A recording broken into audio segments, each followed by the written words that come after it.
Oh, there's blood on my blow-off valve. Gosh darn it. Howdy and welcome everybody to episode 30 of the 240SX2JZ swap. In today's episode, we're installing this Tial blow-off valve onto the 2JZ. So you might be asking, why are we installing a blow-off valve now? I've been running the car without one for quite some time, and it sounds pretty cool.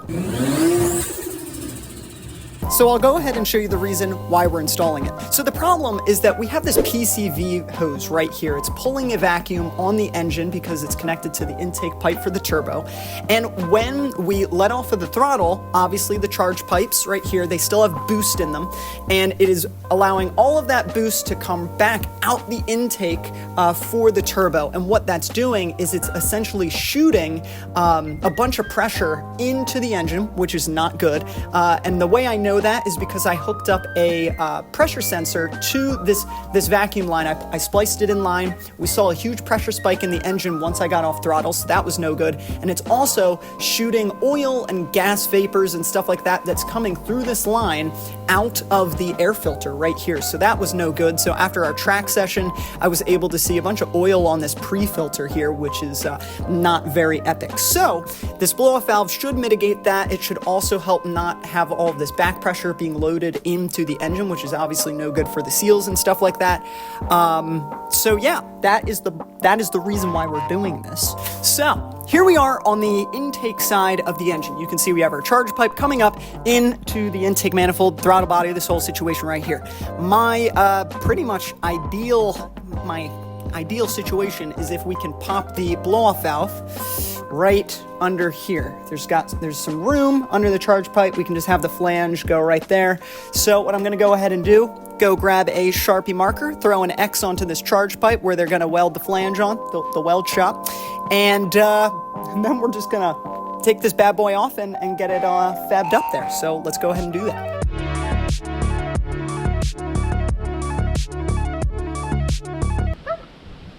Wow, what a dog. How you doing, boss? Huh? Anything to say? He's being very bad. He's being bad? He looks like the perfect dog.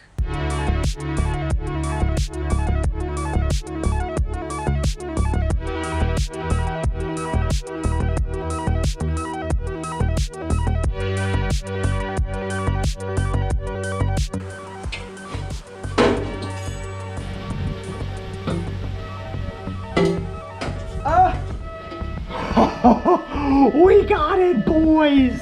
All right, so I'm gonna take this to the fab shop. So in the next shop, we are going to have the flange for the blow-off valve welded onto this charge pipe. So, and we're back. And I've got the flange welded on right here. They stacked some dimes at the fab shop, so they did a very nice job. Was very happy with that. But anyways, now we get to do the fun job of putting this and fishing it back into the car, which is not gonna be easy. And we'll get it all hooked up. So let's get on with it. Aha!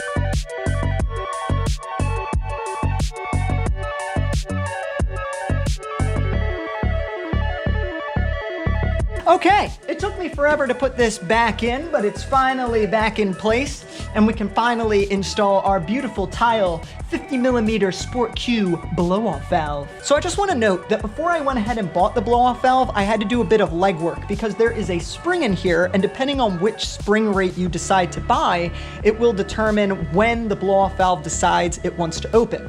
If you have too low of a spring rate, and the spring rate, by the way, that's basically just how stiff the spring is, the spring rate coefficient. And basically, if you have too low of a spring rate, when you turn the car on and it's just idling, the blow-off valve will open.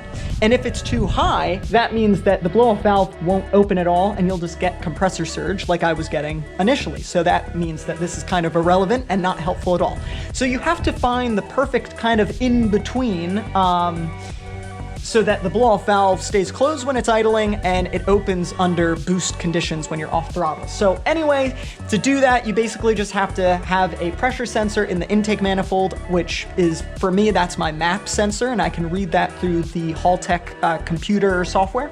And then you basically just have to determine what spring rate to get based on what your pressure is in your intake manifold when your car is idling and up to operating temperature. So Anyway, that was a bunch of jargon, and I can go into more detail if you have any questions. So just comment below if you want to know how you kind of go about doing that whole process of choosing your spring. But anyway, I've got an 8-pound or 8 PSI spring in here, which to my calculations should work just fine.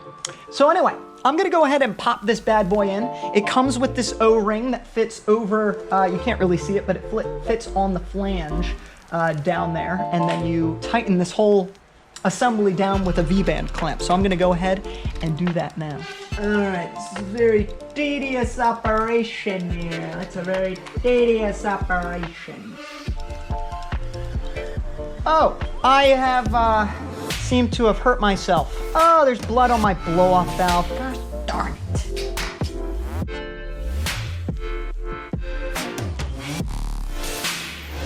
Our blow-off valve is sufficiently tightened down.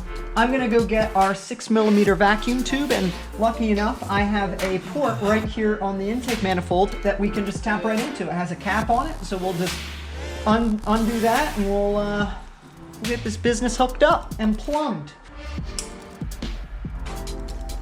Here we go.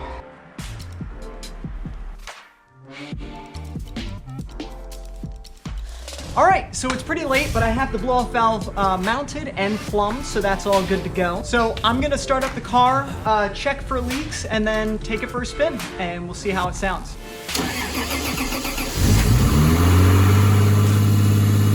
It doesn't seem like it's leaking, so pretty nice, but I'll go take it for a spin. We'll see what's up. All right, here we go, here we go. Listen to this.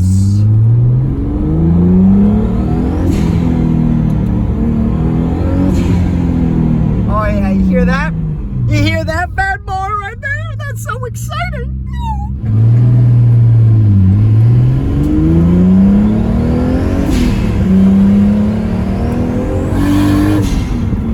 Yeah.